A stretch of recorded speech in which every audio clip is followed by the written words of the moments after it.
Good afternoon and happy Tuesday. Welcome to our SMTV live show. Hope this first week in December is off to a great start. I'm Duncan Gilman. And I'm Mackenzie Murray. We've got a lot of social media stories to bring you today. The first one, we've kind of been teasing and talking about it a little bit because we've talked about a lot of other Facebook updates, and one of those is PhotoSync.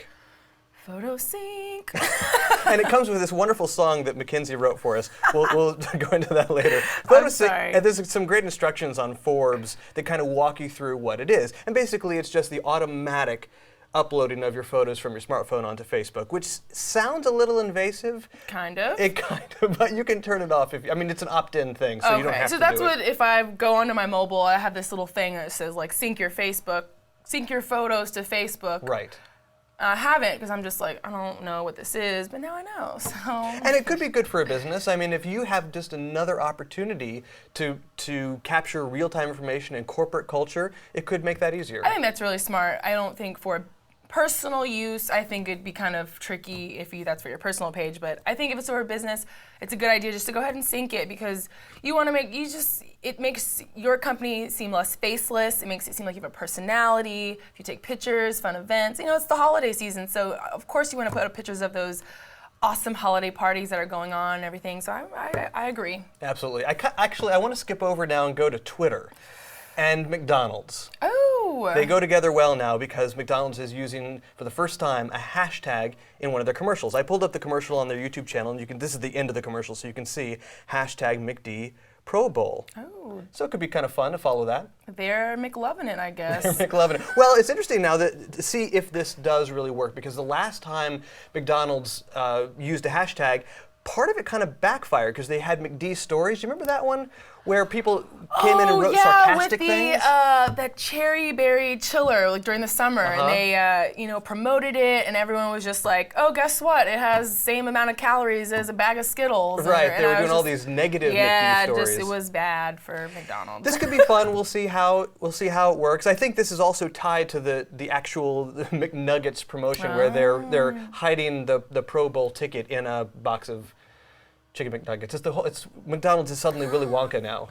Right, then next thing you know, you bite into your McNugget and there's a Pro Bowl ticket. You're like, this is a really extra large nugget, and I'm not gonna question it, but I'm gonna eat it anyway. I'm not sure I would taste the difference. I don't think so either. McDonald's is gonna stop sponsoring SMTV. Oh no. Let's move on to something that's really, really wonderful. A beautiful story that you may have seen on the news here. Let me go back up to the top here of this. This is the story on the New York Daily News. This young woman was on vacation and lost this hat that meant the world to her because her mom died of cancer when she was 7. She's had this hat ever since. And she posted this photo. Let me move over now to her Facebook post. She posted this photo with this story, and it's kind of in small print here, so it's hard to see, about her mom, about the hat. And it just went viral. I mean, incredibly viral. It got 200,000 shares, 37,000 likes, thousands and thousands of comments. Definitely. I love the word viral. I think we haven't really heard it in a while. And it's a really good cause. I think, this is a hat that means something to this woman, this little girl or teenager. Her mom died of breast cancer, and I just think it's really nice that people are commenting and sharing, and also sharing their stories about people they've been affected by cancer and everything like that. So I don't know if she's found the hat or not, but if she hasn't, try your best. If you've been in the Phoenix airport recently and you've seen a hat, I would really hope that she gets it back. I think it's a really touching story. I do too. And I just love this last part of the story that this is a quote from her. She says, "It's been really amazing. Even if I don't get the hat back, as cheesy it may sound, it's given me a lot of hope for people and knowing that they still have empathy for one another and that people are thoughtful and caring and kind. If nothing else, I feel immensely blessed by this already." That is very cool. What did we do before Facebook? Like when we lost things? Well, we certainly didn't have the ability to reach out and connect with people. Agreed. And that's the big message here for businesses, is that people will share if it's compelling, if it touches somebody. Exactly. People will share that story. I think in businesses, I think they always want to make a difference. And I think that, Facebook is that's kind of like a little ground. It's trying to push the envelope, make a difference. And I think this is just a wonderful cause. And I'm very touched by this story. So I would hope that everyone goes and searches it out. I hope so too. So as you can see, there's a lot going on in social media, but let us know what's going on with you. We're here to answer any questions you may have or just help you brainstorm some new ideas.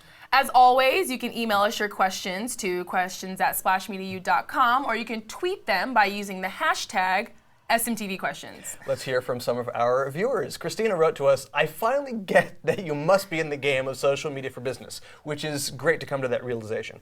Any tips for just now starting?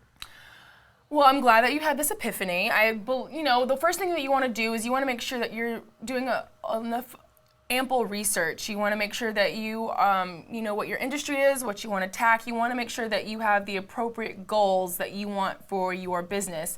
If you have, if you are a shoemaker and you want women and kids to come and men to come to your site and purchase, you have to set goals for yourself. You need to do ample research, optimization.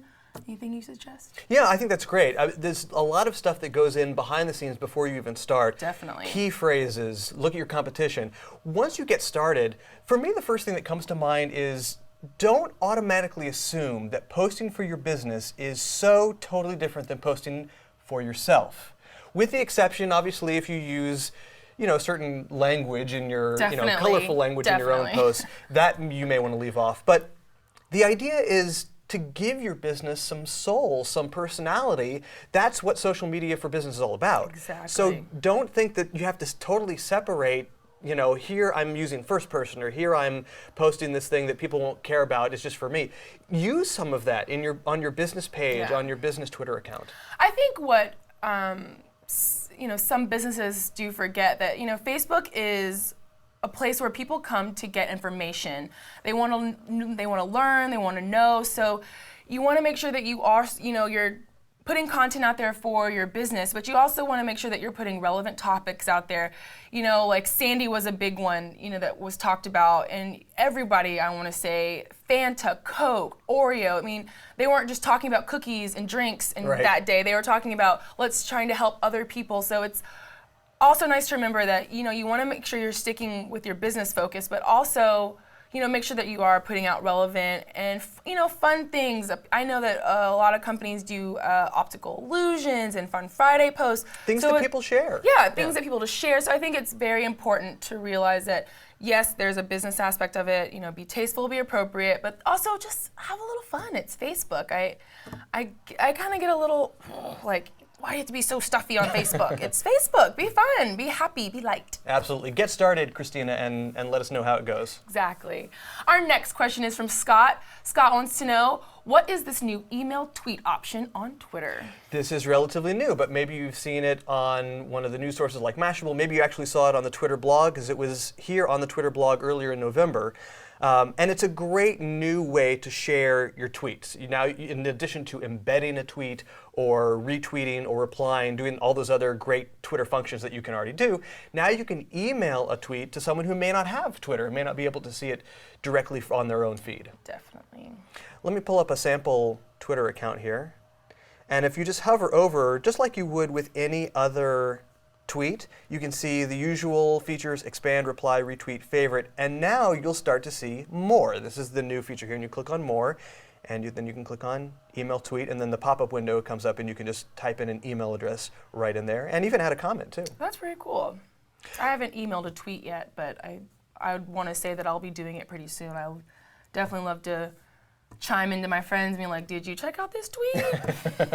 Well, it could be interesting. The thing that caught my attention when we mentioned this before on the show is that it doesn't, the list here, it says retweet, favorite. It doesn't say email a tweet, it says more. You have to click on more to see email a tweet. So I'm wondering, what are they going to add to this list so you can do something to a tweet in addition to emailing it? Ooh, I'm kind of excited. I always think that if you say more, there's more to come. Right, there must be more to come. You'll be able to carrier pigeon a tweet. Definitely. It's just kind of like the Facebook with the syncing of the photos. I was uploading a photo the other day, and I didn't even know they had filters. I don't think that Facebook has let it be known that they're kind of stepping up the Instagram way, and they have cool filters and stuff like that. So it's always nice to see cool little trinkets via Facebook, via Twitter. So I'm kind of excited to see what's happening next. That's why you watch the show, so that you can keep up on these little great things to use for your business. Awesome show today. I want to thank you for making SMTV part of your day. For Splash Media, I'm Duncan Gilman. And I'm Mackenzie Murray. Thanks for joining us today.